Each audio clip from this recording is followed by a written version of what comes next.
শাসনের অধীনস্থ ভারত তখন নিপীড়িত, জর্জরিত।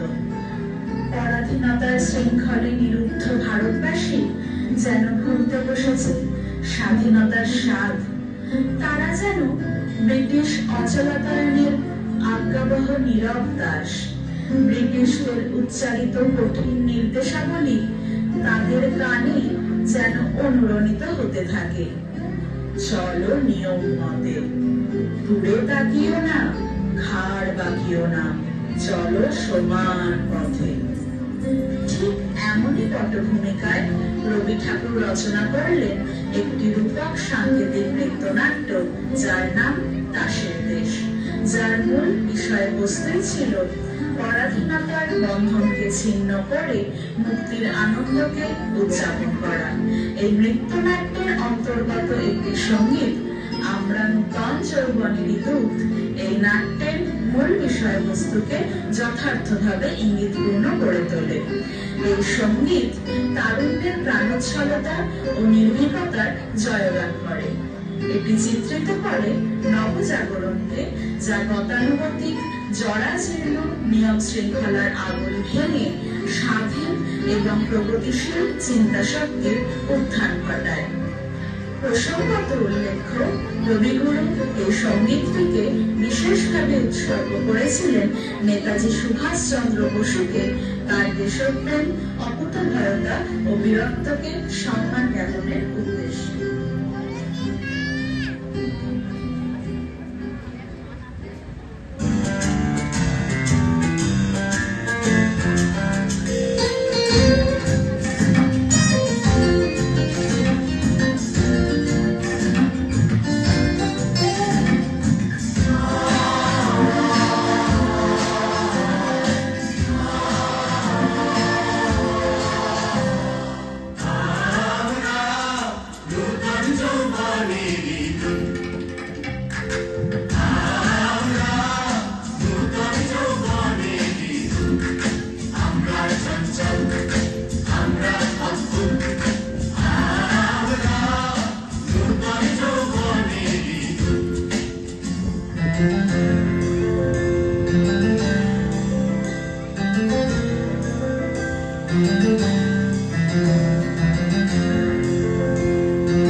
জীবন মরণ ঝড়ে যেখানে